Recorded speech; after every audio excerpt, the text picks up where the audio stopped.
Okay, we are recording, but not live. I like Episode it's two of the more Plenty accurate. Podcast. I'm Andrew Murray. Joining me, as always, is Nate Stell. Nate, how are you? What's up? Doing well. Thanks for having me. Happy to be here. Yeah. So we're here to talk about a couple of things here. I think kind of the first thing, the major, most pressing thing that's happening right now is we're going to talk about why are Boston street projects stalling. Just for folks who don't know, Boston says that safety is a priority, but there are dozens of projects that are at risk of losing funding because they've been delayed by the mayor's administration. And it's all across the city, right? So this isn't just like one bike lane or one bus lane. It's about whether the city is actually following through on safety, street safety, and multimodal initiatives across the city. Obviously, this is a podcast that's focused about housing, but housing and transportation go hand in hand together. So just high level, basically the mayor's latest budget came out last week, and it eliminates or defunds dozens of planned street safety projects. There was a city council hearing this week to try and get clarity from members of the mayor's staff on why projects are being delayed. Particularly, some of these delays risk losing grant money that is tied to them, grant money that has been awarded but can expire and will almost certainly not be renewed, given the Trump administration's commitment to not funding projects that are quote unquote hostile to cars. The administration's response is that nothing is on pause, but has acknowledged that there are major timeline shifts on some of these projects, including some of them pushed out by years. I think that's a good place to get in. I think anybody that's been following this, and I was there at the City Hall hearing on Wednesday. So to hear one of the mayor's top officials, say that projects are on pause is, it's kind of tough to hear. It feels kind of like gaslighting. It's not what we're observing in real time, whether it's here in Roslindale, Jamaica Plain, and all across the city.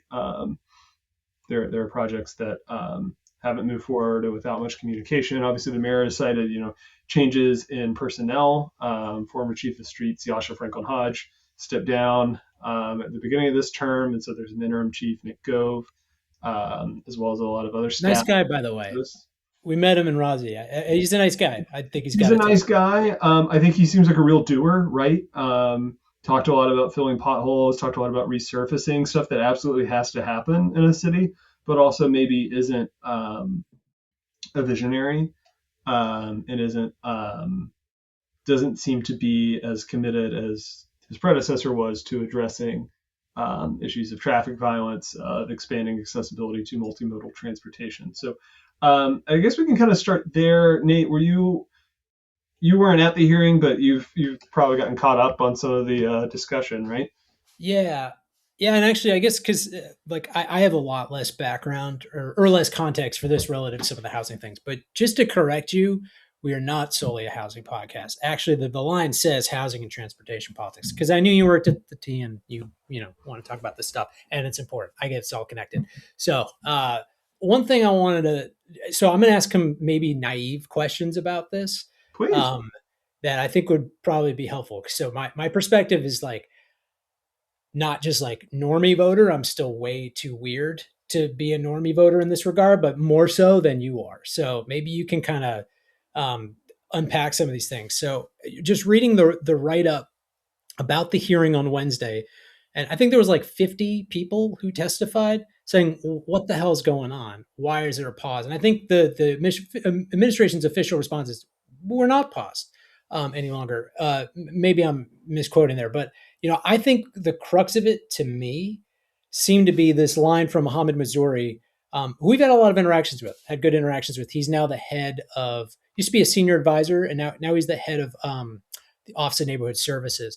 So he said the administration's reluctant to push forward projects that don't have overwhelming amount of public approval. So we want to make sure that we're hearing residents' voices and finding the best solutions that are unique to specific parts of the city. I guess that's the thing that I'm wondering about is is that a necessary precondition for doing projects, especially around transportation? But also, I thought these things are fairly popular and that it's been known how generally well received they are for years. So correct me here. Yeah, no, that's a great question, and I think that's what a lot of the people in the room felt like. There was a Streets blog published a couple of weeks back that there was a poll done in 2025 that showed strong support among Boston residents, not just voters, but residents, for bike lane infrastructure, for dedicated bus lanes like the one on Blue Hill Avenue. Um, and similarly, the Blue Hill Avenue, the MBTA did a lot of engagement on that, was able to Yeah. get demonstrate strong support among everybody, right? Not just not just riders, but also not just small businesses and local homeowners. Yeah. So all that to say, yeah, there does seem to be a gap between this desire to draw strong support. Hyde Park Ave is a great example where they've gotten collected over 800 signatures. They've packed the BTU school with hundreds of people to testify in support of it. There was a walk on yesterday that we can get into, but it does seem like there's a disconnect between how much strong support there needs to be to cross this threshold, which the mayor, recently said that she actually is not, when she says that she wants consensus, she's not looking to cross some sort of specific threshold or, there needs to be a certain number of signatures or percentage or whatever. But rather they just want to think holistically, which I think is a good idea in theory, but if it means that nothing's getting done in practice, I don't. What's the It's kind of vibe? hard. Right. What's the vibe? Yeah. It's all about vibes. 800 signatures for one road that seems like a lot to me. That's and honestly, I remember when that petition was going around, those were collected in like 4 days or 5 days. It was like a really brief period of time when that was collected. So I mean, honestly, if they've been chugging along for a while, it could have been probably several multiples of that, I believe. So yeah, I guess I don't. Yeah, how much more do you need? And so that is, yeah, I guess that's the thing is like, well, okay, when do we know that the vibes amenable enough to allowing something to proceed? Especially, I guess the thing is like these were projects that were, as I understand it, some of them like this in Blue House, they were already greenlit. I thought, maybe not, but like I thought these things were like pretty well underway, and that there had been funding appropriated for building out these projects. Yeah, that's absolutely right, and that's kind of what the risk is here, right? Is that if they don't move fast enough on Blue Hill Ave, which was funded, and there's some discussion about what is that funding specifically tied to.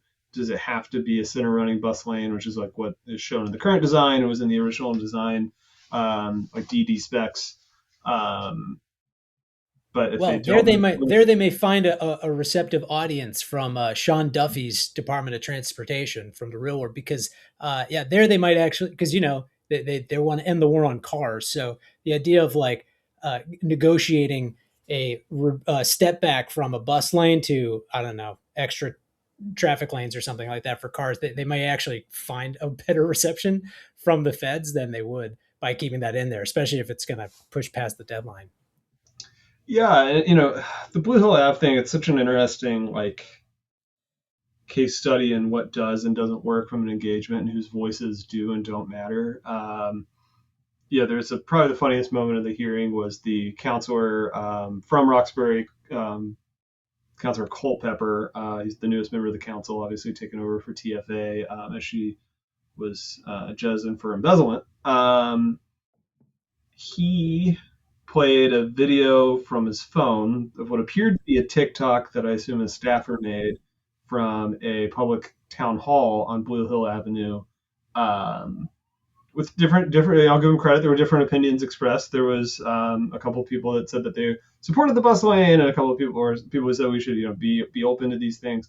And a lot of dramatic, I would say, testimony from people in the community saying that they would lay down in the middle of the street to prevent the bus lane from being built. People, I'd say making some extreme, expressing extreme opposition, which isn't bad in and of itself, right? It was funny because it's like, what's more boomer than like a man taking out his phone and holding it up to a microphone to prove a point? But it's not the issue of like that. There's how do you synthesize all this information and make sure that you're doing it in a way that's actually proportional to how people feel about it. And I feel pretty strongly that Councilor Culpepper is communicating primarily with homeowners and especially with local small businesses. Those are all people's perspectives are important, right? But again, there's 37,000 people that travel down that corridor in a bus, and I haven't seen any videos on his social media of him riding with those folks. Um, and so it's really, really difficult to kind of understand how somebody could be claim to be engaging with the community about a project when, again, they're leaving out a substantial portion of that community that would really benefit from this. And anybody that has been on, I would invite Transportation Secretary Duffy to come to Boston and visit Blue Hill Ave. I imagine he did not spend much time there when he was on the Real World. But it's a disaster. I mean, it's nobody. Everybody complains about it, and even the people that are opposed to the redesign will say, "Well, it's already a disaster. Think about how much worse it's going to be." Um, Optimists like myself would look at it and say, well, this seems like a pretty good solution to what is obviously a problem. And it wouldn't, I think it would maintain 90% of the available parking. And again, you create a dedicated bus lane that has some of the highest delay rates of delays and slowdowns within the entire system.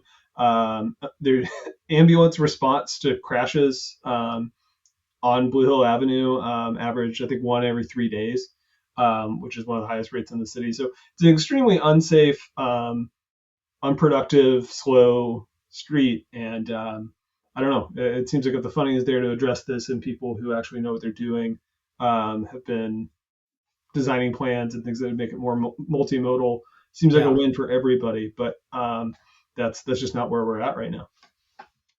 Okay, so then let's like shift to I guess this is somewhat related. This is related. So the mayor came to the mayor came to an event that was being organized by, I think it was Better Streets Boston Coalition. I'm probably I think I'm misnaming them, but they were holding it was supposed to be a safety walk on Hyde Park Avenue. They kind of met at Forest Hills T Station to advocate for, again, road safety improvements that were supposed to be, or that they've been advocating for happening on Hyde Park Ave for an amount of time. And it seemed like it was an eventful meeting. You were there, right? Yeah. So it was at Forest Hills. I'll give the mayor a lot of credit for showing up to what she probably knew was going to be a hostile crowd. There's been, I think she acknowledged that there's been a vacuum of communication, and that has created, from her perspective, the perception that things are being paused or slowed down. So it was good to at least hear her acknowledge that, and she apologized. But I will say, once she started actually talking about Hyde Park Ave, it got disappointing pretty quickly.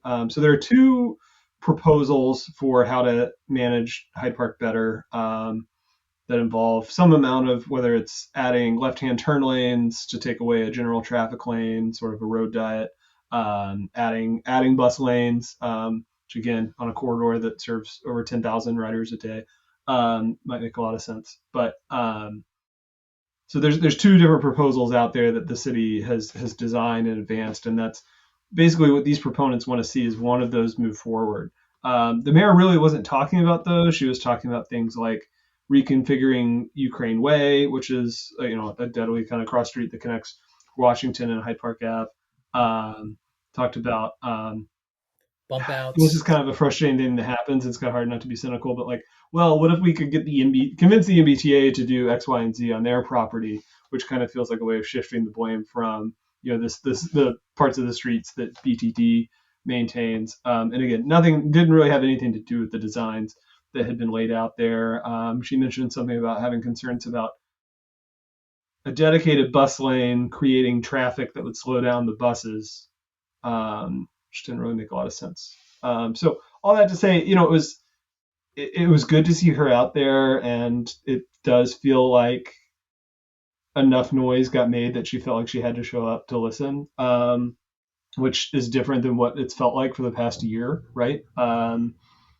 So I guess to that extent, I appreciate that she was there. I appreciate, again, Muhammad Missouri was there, Nico was there, and I appreciate these staff people coming out. And being a politician seems really hard, right? Like being a mayor of a city seems really hard. Like you're going to have to make a decision that's going to tick somebody off. But these are decisions that could save lives, and they're decisions that could give people dignity and safety in how they choose to move, regardless of whether that's in a car. And I feel very, very strongly that the mayor of 4 years ago was supportive of these kinds of policies, and I don't really understand what has happened to make her less in favor. And as many people at the meeting were saying, she has a mandate, right? She won an election in a landslide against somebody who ran primarily on bike lanes, bike lane opposition. And so it is very strange. I can't say that the city's response has been very encouraging, definitely not encouraging, but also just still lacks any kind of clarity. There really hasn't been a firm answer on any kind of vision, and it kind of feels like they're just hoping that they can run out the Well, clock. I just want to push on the. Yeah, I don't know if I'm playing devil's advocate or what. I'm just trying to Please. I want to pressure test this idea of having a mandate. I think no doubt she has a mandate. When you win by what? There was like a 50-point spread. It was like 40 even like in the it was a landslide and there was basically no opposition by the time we got there. So certainly she has a mandate, but I guess mandate to do what? Because the thing I would say is that like what happened last year was that as the it seemed like the only issue that Josh Kraft got any traction on was whining about bike lanes. And then the administration pretty much ran scared from there on out. Kind of that's when the hard pause started and never really stopped, as far as I can tell. And so I think someone could look at that and say, well, yeah, that doesn't suggest a mandate to do all this stuff, because like that was perhaps is when they started backing off of these things, when they were able to kind of really put the nails in I don't want to use that metaphor. Really, really down Josh Kraft's candidacy. So I don't know. I don't believe that, but I think someone could look at it that way potentially. I think I understand that perspective. I can't say I would buy it, right? If that was like the argument presented. I mean, I think these things will always be controversial, but I think we have a substantial amount of data to show that there's just as much as support as there is opposition. Um, and I also think that a lot of the times good ideas take courage, even if they're unpopular, right? Like you just look at congestion pricing in New York City, which was extremely unpopular when first proposed, despite studies showing the immense benefits that it would bring. Now it's been implemented and it's more and more popular within people in New York City. The Yeah. longer it goes on and more people are seeing the benefits. And actually, that's actually a really good point, because I feel like, yeah, some of these things, like especially with transportation related things, you can't do it. That's why like Missouri's comment about like we need overwhelming public support, popular support for these things. I was like, then you're never going to get anything done, because like especially transportation things can be extremely fraught. And sometimes you just have to do the right thing because you know it will work out in the end, because it's been done in many other places and effectively. So I actually think the congestion pricing example in New York City is a great point, because like I just remember, again, these are like all anecdotal points, but I remember watching all these videos of people like New Yorkers like in the months afterwards, and these were people who were like tooth and nail against it, and they're like, this is great, man. I love this. I can get wherever I need to go. They just loved it because it just freed up the streets so much more to do the things that they need to do to survive in the city. So I actually, yeah, it does. I assume the polling is showing that too, is that actually it's kind of gained quite a bit of popularity, even if it wasn't at first, because now the proof is in the pudding. They're seeing what it's really like. And I think that's the same case with some of these things. It may not seem that great because obviously there's some proximate costs in terms of a little bit more inconvenience for driving initially. But then what's going to happen is traffic patterns are going to reroute in some cases. People will drive in some other areas. And then also more people will opt for the buses if they're more frequent and on time and faster. So I think that's exactly the kind of future that we kind of hope to see in a city like Boston, which is particularly transit rich. So we'd be utilizing more. Yeah, no, I totally agree, and I think it's a good. I think it's so similar to housing stuff, where it's just like I have like this much experience, like or education on transportation and housing planning, but to the lay person, I think it's just really difficult unless we educate them, right? Which I think is an important part of like all these engagement processes, and how I think successful engagement is about framing like here are the trade offs that we have to decide on, right? Because I think the average person would say like Yeah, absolutely. We should widen the street and add more car lanes, and also we should make it safe for people to ride bikes, and also like there should be a thriving pedestrian, corridor, all these kinds of things that ultimately can't coexist within a finite amount of space, right? Yeah. Similar to just how I think everybody would say like housing should be cheaper and everybody should live in a big detached house and also have access to amenities and also. So it's just really, really hard to get that across to people until they see it in action. And unfortunately, the city has never really done a great job, with some exceptions, right? There are definitely wins for multimodal transportation across the city, but with the bike lane specifically, right? Like we've never had a real network, right? It's all been Yeah. piecemeal, and if people on one block oppose it, then all of a sudden you have a bike lane to nowhere, or you have a bike lane that all of a sudden you have to cross two lanes of traffic to stay, within the bike lane, or you're just riding out in the middle of the street. So, Yeah. yeah. I guess. Well, I'm also thinking a more even more local example is the Center Street Road Diet in West Roxbury, and that was vehemently opposed by a number of businesses, including one business that abutted the crosswalk where two people had been killed uh, by cars, which is like, dude, that's a bad look.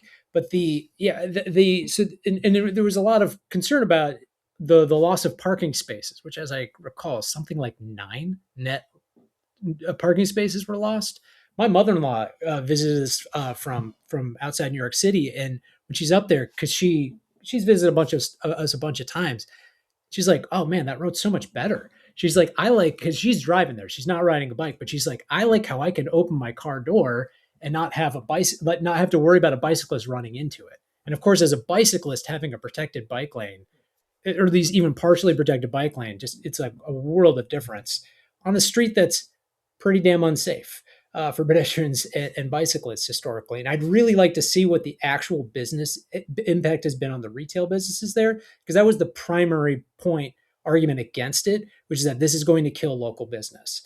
I seriously doubt that's the case. I do know it has improved pedestrian and bike safety in the time since, because I know before Yasha Franklin Hodge had left, they did a presentation like a year out, and they pulled in all this traffic data, both about reduced car speeds and reduced pedestrian accidents. And so it was clear on that front. I don't know if they had done an economic impact, and it'd be great to see that. But that was one where a lot of the perception was really visceral and negative. But they did it anyways. Sometimes you got to spend your political capital on something.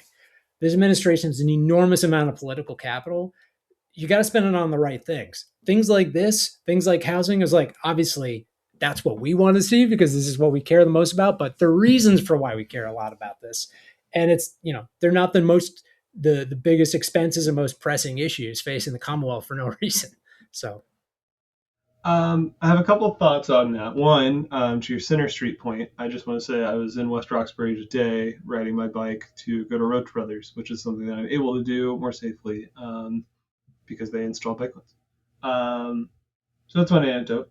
To your point about burning political capital, and I think this has been, I don't want to get too far out of my lane, and I also don't want to make this like rant about the mayor. Just so people know, I voted for the mayor. I knocked on the mayor. I knocked on doors for the mayor. Donated money.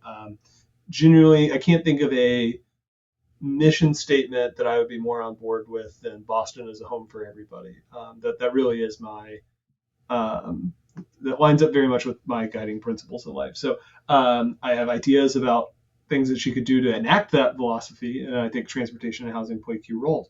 But to the point about burning political capital, I think obviously White Stadium is an example of something that she's put a lot of effort and taken a lot of hits for and wants to see through to the end.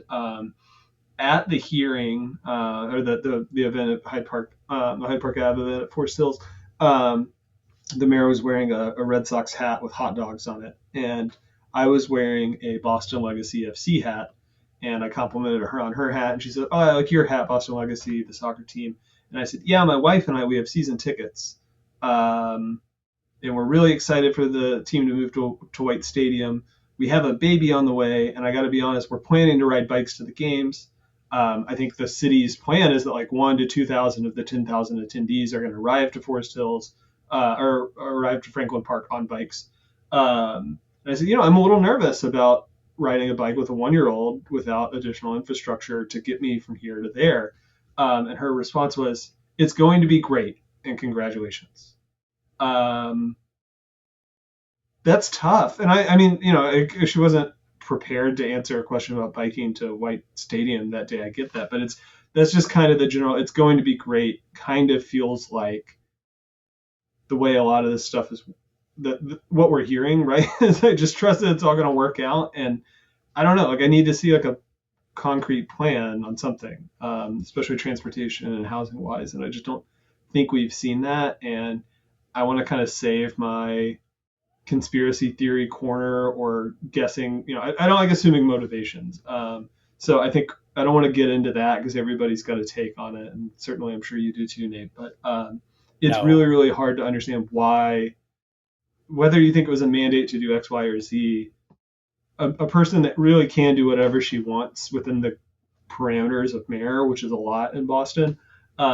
Really hard to just understand why there's just not like there should just be like an 18 bullet plan on housing and an 18 bullet plan on transportation.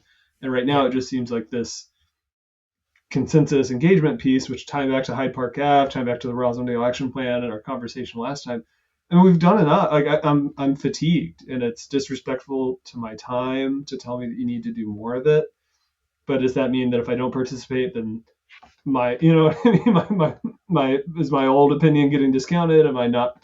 So it's really, really tough to hear these things. And I think this was a great opportunity for the mayor and this administration to lay out a vision.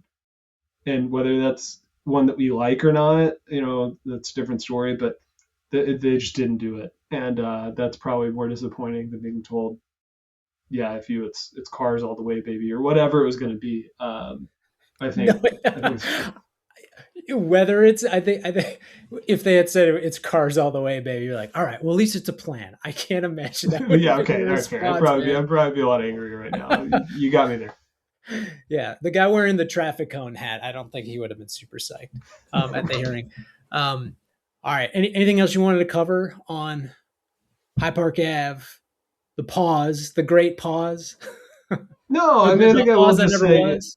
yeah, no, I think I just hope people understand where we're coming from with this, right? I think everybody recognizes that moving around Boston can be extremely difficult and time consuming. And I know that there are probably some people that think that there is a car oriented solution to that. And I feel very, very confident that there is not.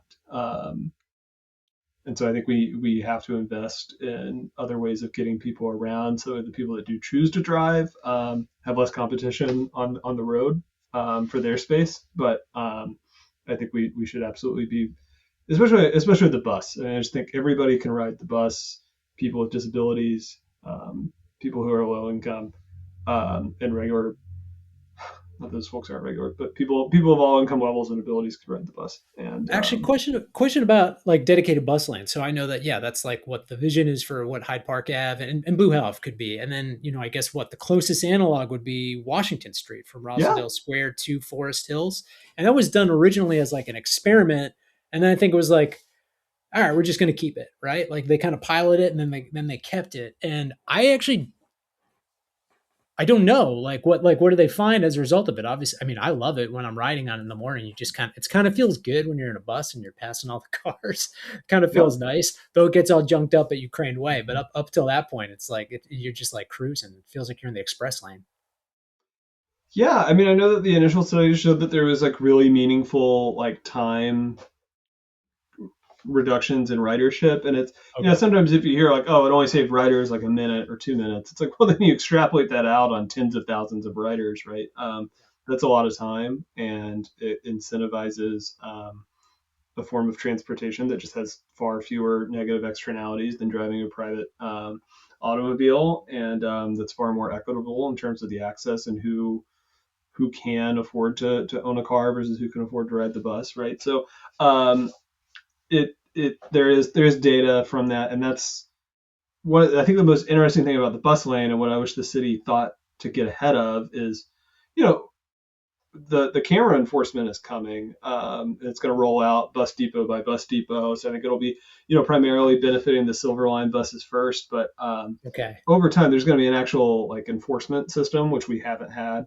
Thank goodness. And Yeah. even, and as somebody who rides on Washington Street every week, I still appreciate the bus, but it would be so much better if it didn't have to change lanes, every couple of blocks. So Right. I think that will supercharge. And that's what was frustrating about some of the bus lanes that were removed. In the hearing on Wednesday, Nick Gove cited, that they just weren't adding, they weren't seeing the benefits to riders that they were hoping for. And it's because there's no enforcement. And so if cars are still sitting in it, that's not really a bus lane. And, now we have this chance to actually give it some teeth, to, get people out of those lanes, hopefully incentivize people. Yeah. So I think bus lanes could be extremely effective once that rolls out. But again, that requires them existing in the first place. Okay. All right. Should we shift gears? Please. So let's talk about parking mandates. So, as you know, we're both involved and helped start a group called Better Parking for Boston, and which has kind of two main goals, which is one is to actually let's not start there. Sorry, man. You're gonna have to edit this. It's fine. So Maybe not. what was that? So maybe You're not. not? No. Killing me. All right. So all right. Parking. Here's the cut part. Parking. So Councilor Sharon Durkan a couple of weeks ago, I think it was 2 weeks ago, proposed a zoning amendment that will, if passed, and then enshrined in the zoning code by the zoning commission. We can go over the process it'll have to take. If it's passed, it will eliminate the requirement that any new residential development in Boston include a certain amount of off-street parking. So, what are often called parking minimums, this would end all of that for residential development citywide. And so I think this is a big deal, and she wrote a great Substack that we'll include in the show notes, like kind of detailing, making her full case here. And it's like it's an airtight case, honestly. That there's no good reason to keep these things, and I can go over all of them. And actually, I presented to Walk Up Rosendale's board a few weeks ago, so you were there, and I was like, should I just like present some of like my takes from that thing, or I was wondering, should I just kind of roll through some of these arguments? But I can summarize them pretty quickly, I guess, if that would be easier. All right, so yeah, I think the main thing is that by themselves, getting rid of parking mandates doesn't do a ton, but it's one of those necessary preconditions to making it easier to build more housing affordability in the city. And part of the reason, and it's really important to clear up right at the outset that, and maybe the audience that's watching this doesn't need to hear this, but this is not a ban on parking, and it's not going to remove. It's not going to say we have to take parking spaces away. All it does is remove an antiquated and wasteful and expensive requirement that you build in a neighborhood like Rosendale 2 parking spaces for every unit that is in a building. So if it's a triple decker, you are, per the zoning code, required to build 6 off-street parking spaces in Rosendale. To be able not to build those or to have a reduced number of them, you have to actually appeal to the Zoning Board of Appeals in Boston and get approved for that, which can, I think, what's the timeline can be like 8 or 9 months to get a hearing about that. You also have to go to abutters meetings and present to your neighbors and, kind of beg to allow them to give you their blessing to do this. And then you go to the Zoning Board of Appeals, and they're more likely than not going to approve it. Not all the time, but more likely than not, they will approve it. But, if this is something where if it's a new housing development, you have a loan on it, you're paying interest on that loan the entire time. So if a developer owns this parcel, is developing it, they're paying on their development loans while they're waiting for approval for this stuff. Who's going to eat the cost is the person who moves into that house later on, whether it's a renter or a homeowner. They're not the ones that are eating the costs. And so I think that it's really important to recognize that. It just makes everything more expensive. And it's also, it doesn't even make sense. The average car ownership in Boston is about 1 per household at this point, citywide. So why would we be requiring 2 spaces in a neighborhood like Rosendale. It doesn't make any sense. And these things are written by planners. In the case of Rosendale's, it was at least 18 years ago, I think, when these were last updated. But the original ones were put in place in kind of the base code that dictates the need for off-street parking spaces. That was done in like 1964. And so it's been a long time, and it's never served the city well, and it's led to a lot of overbuilt parking. We have like as much as, I think there was a study that the Metropolitan Area Planning Council did that found that almost a third of parking spaces in garages around the city are empty overnight, which is the peak time demand for residential parking. And those spaces are extremely expensive to build. By some estimates, on the lower end, it's 50 grand. And on the upper end, it's like 150 grand per parking space. And so that equates to, in renters' terms, at least $200 a month of your rent is going to pay for a parking space, whether you use it or not. And so I could go on forever about how dumb these things are. But I think the one that irks me the most is how they function as a hidden tax on renters and lower income households, because there are a number of neighborhoods, including Dorchester, Jamaica Plain, and Alston Brighton, where the parking requirements actually go up as you add more homes to a building. So in Dorchester, a single and two family home only requires one space per unit, but apartments with 10 or more homes require 1.5 spaces per unit. All right, so these have been used as a weapon to block apartment buildings from being developed. And so that's the part that bugs me the most, is how unfairly they've been designed and wielded. And also, it's really important to know that there is a causal relationship between the amount of parking that's provided at a site and how many cars end up being in that area. So if you build every home with 2 off-street parking spaces, homeowners will bring more cars than if you build them with 0 or a half space per unit. That's been shown pretty resoundingly in a number of studies done by the UCLA's Turner Center. So I mean, like, this is pretty well demonstrated at this point. And it's also, so it increases traffic too. If we're worried about the amount of congestion in the city and the amount of time it takes to get from places, obviously allowing things like dedicated bus lanes makes a lot of sense. You also want to make it easier you don't want to incentivize people to bring more cars to the city necessarily. And so that's why it does lead to greater traffic when you have more people that are bringing their cars to the city. So, and it's not a radical proposal.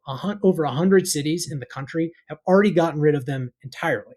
So Cambridge and Somerville are the most local examples that have completely gotten rid of them. And then Salem got rid of them for all multifamily housing. They just haven't gotten rid of it for 1 or 2 family homes yet. And so none of these places, the key headline about what's happened in all these places that have done it is that they've not descended into parking chaos. It's been demonstrated in cities like Minneapolis to increase housing production and lower housing costs, particularly relative to the neighboring cities that did not get rid of these mandates. So I think there's just such a robust body of evidence that this is not a radical proposal. It's an incremental change that allows more diverse types of housing to be built throughout the city. For instance, like ADUs, a lot of talk about that. We've mentioned this in our first episode. We don't really allow ADUs to be built as of right in Boston right now, whereas all of the rest of the state, it is permitted because we have our own, I think, enabling legislation for Boston zoning code.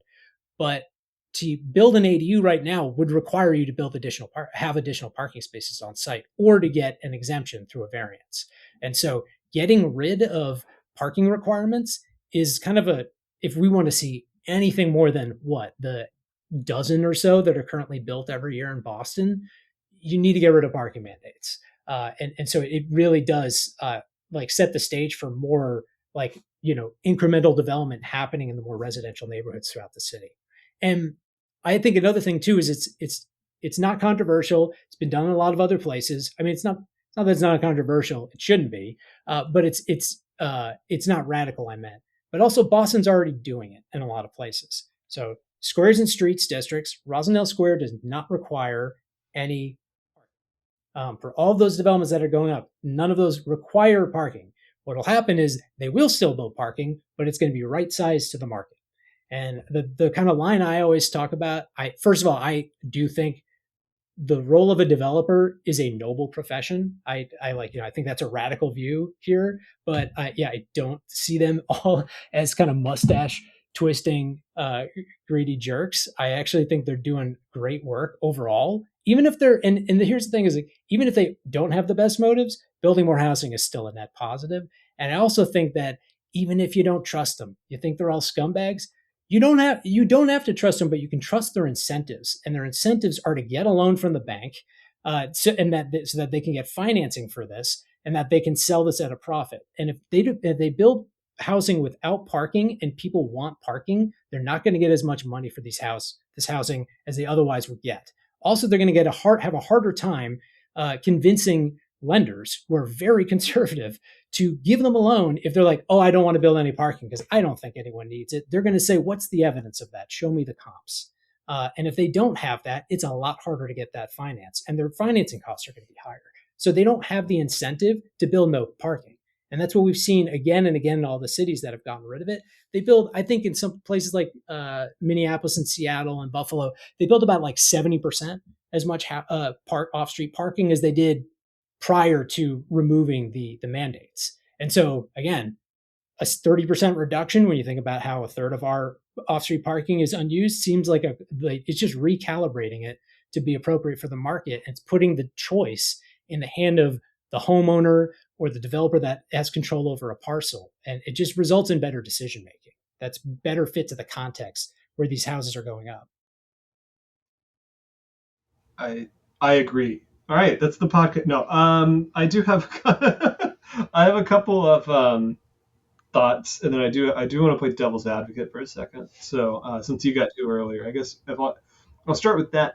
When you were kind of helping get this movement going and helping craft the policy and even the proposal for Councilor Durkan and working with her office, was there ever a temptation, or was it ever discussed maybe rather than eliminating parking minimums for residential properties completely, like maybe doing it within a certain radius to a T station or anything like that? And if not, why ultimately not consider that?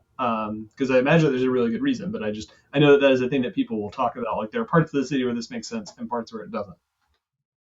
Yeah, no, and that's actually okay. That's a very good point, um, because when we were working on, and by the way, I said like that's like being pretty generous because I did very little, if any, of the actual writing. Mike, who's one of our volunteers at Better Parking for Boston, which is an advocacy group that supports this initiative and also better enforcement of, and just better management of on-street parking. Mike is the one who wrote the whole thing. And then, we kind of a crew of us helped with the edits of that. And then we also researched the 91 articles in the zoning code that mention residential parking requirements. So he used that and then used a couple of examples of existing zoning amendments to use as kind of the template for writing this. So he did a fantastic job. And so the temptation to just make it more around transit or certain areas. Yeah, I guess part of it, the reason why we just went for the whole thing, and I would actually mention one of the things we were actually tempted initially, and we asked Council Durkin's office, like, why don't we just get rid of all of them, including commercial? Because actually, commercial parking requirements tend to actually be the easier lift politically.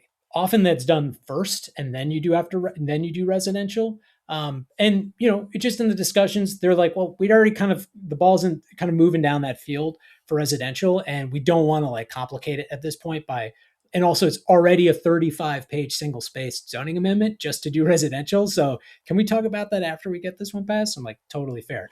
Didn't need to ask though, because I think obviously the whole enchilada would be fantastic.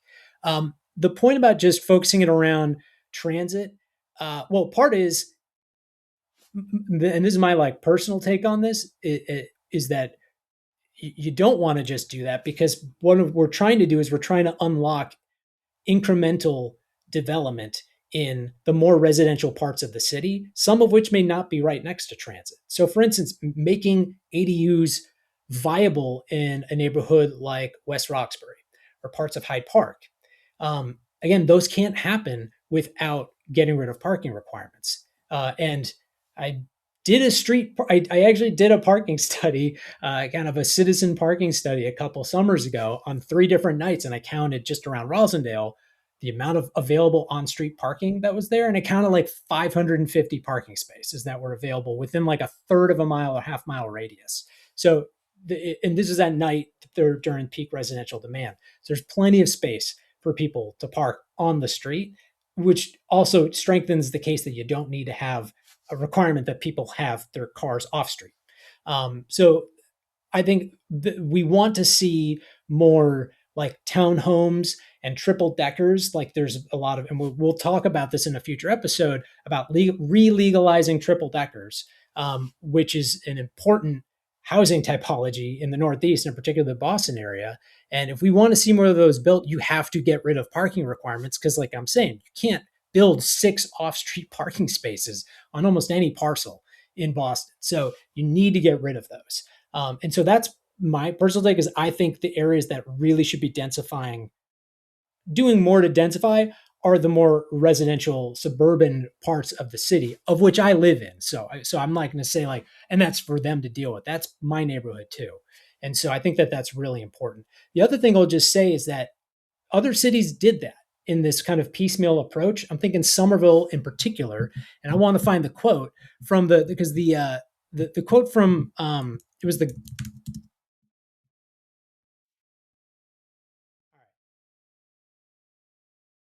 yeah, let me find it because actually the mayor of Somerville spoke specifically to this, how they originally got rid of it around transit and then they revisit it and just got rid of the whole thing because it was like a nothing burger. So can you just give me 1 sec while I look that up?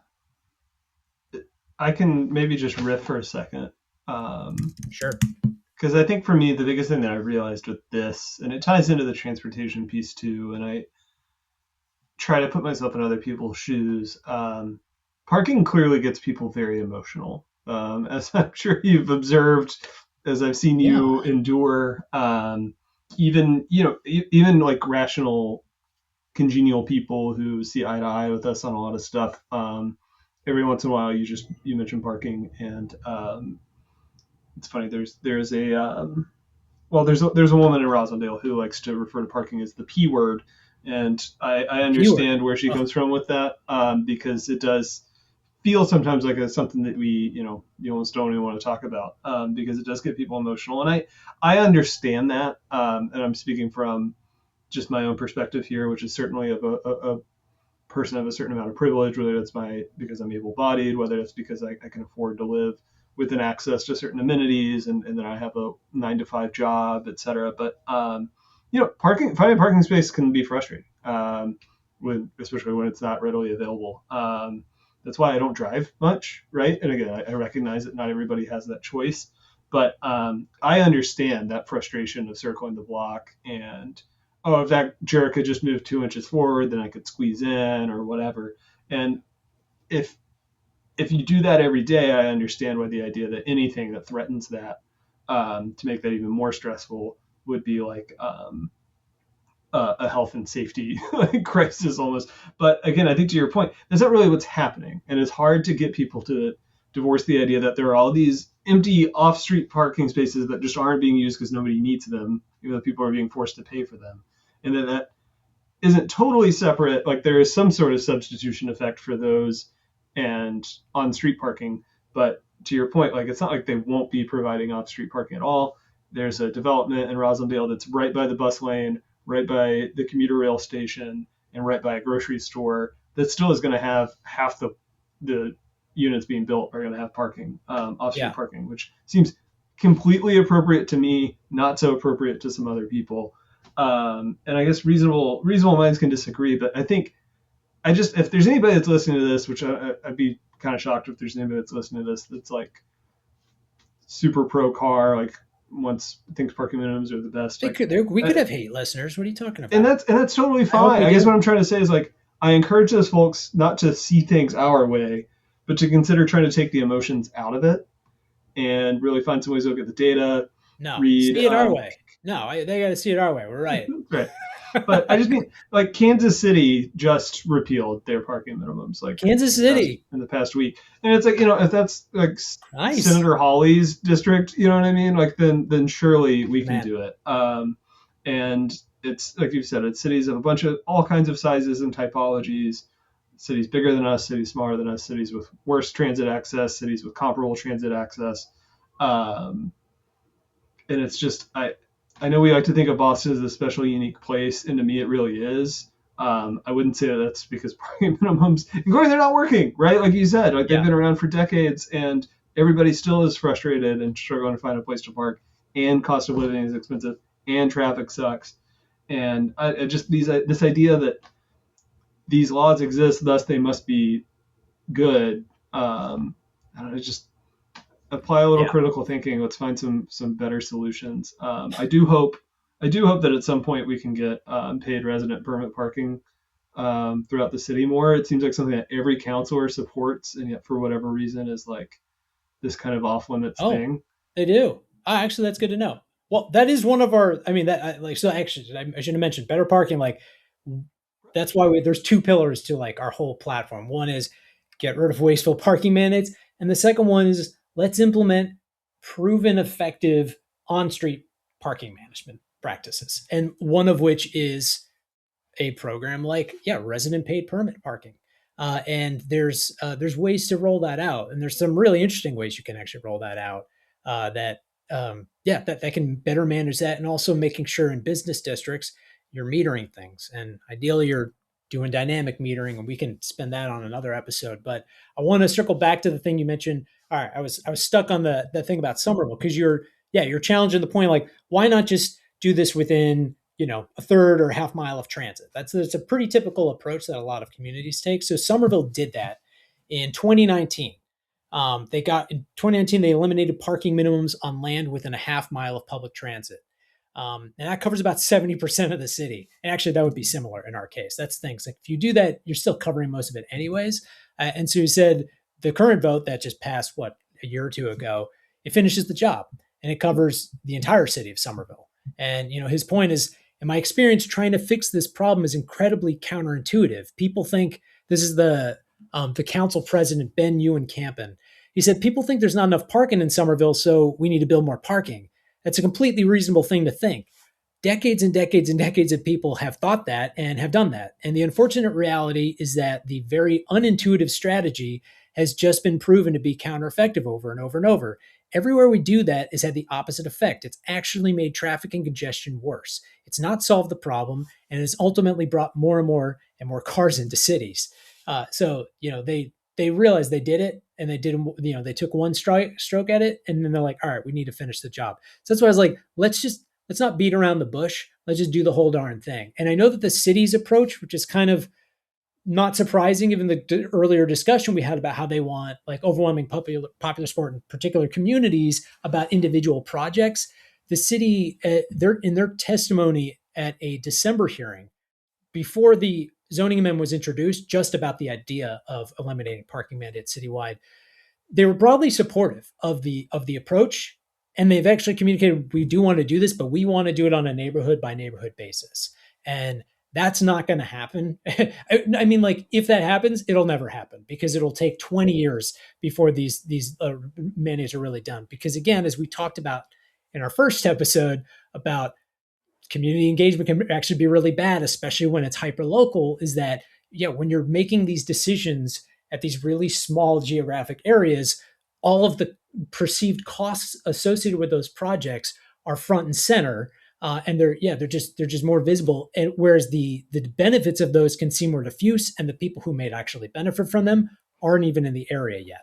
And so, that's why you got to knock it up another level. I don't believe in doing this on a piecemeal basis. It really should be done also as a matter of fairness on a citywide level. So again, to come back to a point we talked about last time, which is a point you brought up during the Squares and Streets process. Boy, we hope Rosendale's not the only place that just greatly liberalized our zoning in our main business district, because that'll just put all the development pressure on Rosendale Square. And then it's going to create like resentment, like, well, why are we the ones trying to bear the burden of the city's development, needs? And you don't want to create those resentments. So if you just do this with the broad stroke, it does strike. It's just a fairer way to do this. So that's why I think it's really important to do this citywide and not neighborhood by neighborhood. And I also just think it's more politically popular than the administration realizes. I think it's actually there's very broad support for this. So yeah, I mean, Abundant Housing Massachusetts commissioned a poll done by Mass Inc. And I've had the in our meeting about the methodology question about this, but it was done pretty rigorously. And they found that broad strokes, about 70% of Boston residents support liberalizing, allowing more parking flexibility. And so it doesn't speak to eliminating parking mandates specifically, but people get it. You need, and then the idea was liberalizing parking flexibility in favor of building more housing, and that is the exact trade-off that we're talking about here. I think most people, I think the median Boston resident at this point gets that we need more housing. I think there's a whole range of opinions about how that works and about, like, does everybody buy into the filter theory and all, that. But I think generally speaking, people that I talk to, like, they get the idea. And so your point there, I think it's when it's framed that way, it's kind of like my point earlier, right? Like, it's really tough for people and shouldn't be on people to fully, understand all of the, but like when you're presented with the question, I'm sure if you ask somebody like, hey, do you think every apartment unit should come with a parking space? I wouldn't be surprised if a lot of people would say, yeah, of course. That sounds nice. That sounds like a nice amenity. And then, but if you frame it in even if it adds $10,000 to the cost and thus, that gets passed on to the buyer or the renter, and then all of a sudden that equation changes. Or what about the people that don't even need to drive, which is, like 35% of the people in Boston don't own a car. Half of renters. Yeah, right. Yeah. And so, yeah. please. Sorry, the last point I just want to put, because I don't even know, I have a hard time articulating this point, but I'll try. So I think an argument that a lot of folks that oppose this bring up constantly is that it is an elitist position to think that we should be eliminating parking mandates citywide. And I'm like, I think it's elitist to require that are all of our zoning codes adhere to the proclivities of the wealthiest households in the city, which are the ones that have the highest car demand. And I guess that's what I genuinely I like stumble when I'm like trying to explain this. This is not. I think because they're thinking, oh yeah, you just think everyone can bike everywhere. It's like, well, no, not everyone can do that. And again, I think a lot of people have cars. I drive a car. I drive a van for my business around Boston. I'm not a masochist. I want to be able to find parking when I get to a place. I want my team to be able to find parking when they're going to South Boston. It's difficult to do so. I'm not trying to make our lives more difficult. I just think it's sound policy. And yeah, the idea that this is elitist, I almost like struggle to explain, like, no, I think it's elitist that it's been used as a weapon to prevent rental housing from being built in the city. That's the thing that I think is really elitist. No, obviously I agree. And I have this kind of, maybe I'll extrapolate it on another episode, but there's a kind of horseshoe theory of like people's relationship to public transit, where I think there's like a group of people that ride public transit because they can't afford to do anything else, and thus naturally they would aspire to get into a place in their lives where they have choice. And I think for a lot of people, car ownership is highly desirable, especially if you haven't had it before and dealt with the realities of upkeep and parking and all these things. For me personally, I grew up in the land of abundant parking in suburban Nashville and moved to Boston primarily because I wanted what I believe to be, classic urban living, not needing a car, walkability, public transit. And I've really enjoyed that. And I think part of that, I recognize that, again, kind of checking my own privilege here. Like, I recognize that I'm privileged to be able to choose that. And I think there are a lot of people that are in the middle for whom, what they don't want is to go back to when they were forced to ride a bus that only came every hour. Yeah. And, and had 3 connections to get to where they were going and cost them their job one time, or whatever, which totally agree. But I think what we're thinking about is something very different than that and a lot of people's experience. But I think that is where kind of the elitism thing comes from, that there's this kind of section of people for whom, again, car ownership is something that they aspire to.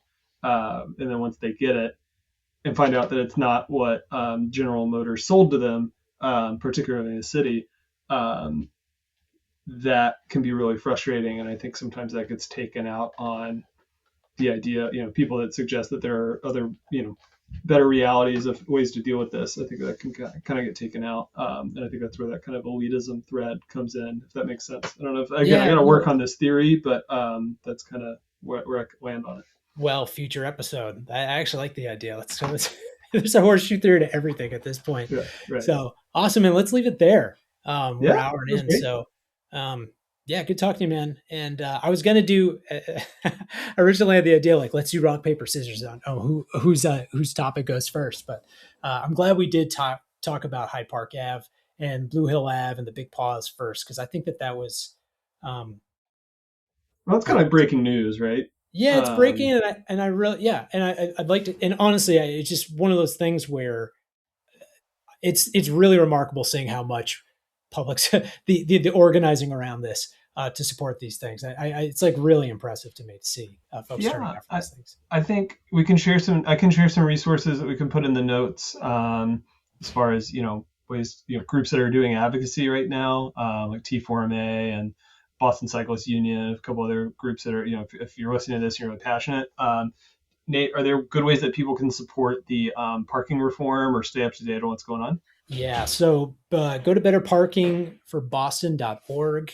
I'll include some links in the show notes, and there's going to be a hearing on June 7th about the. I'm sorry, June 4th. On June 4th, Councilor Durkan is co-sponsoring a hearing with I think Councilor Santana and Braden about. There's probably others, and actually seven councilors signed on to this. So there's already majority support within the council for this measure, and so the hearing is going to be about the actual zoning text amendment, the 35 pages that removes it from all of the neighborhood articles in the Boston zoning code. And so from there, if it's received well, it will then get kicked back to like city council proper, which will take a vote on that. Hopefully that will be sometime in the end of summer, and then that will go to the zoning commission. And if the zoning commission approves it, that's the law of the land. Then it gets added to the zoning code, and so that would be a fantastic result. The June 4th event is going to be one or hearing. It's going to be important for folks to turn up and provide some testimony. So yeah, you can go to the Better Parking website, join our emailing list because we will share updates and also like links to key talking points if you're wondering how to write up a blurb to share for your testimony. We're also going to be doing a letter writing campaign as well that's going to be directed towards key elected officials in the city of Boston, just showing support for this because we really want to show that there is a broad base of support throughout the city, throughout all of the neighborhoods to repeal parking mandates for residential development. So yeah, that I'll post some stuff in the show notes and more to come on that.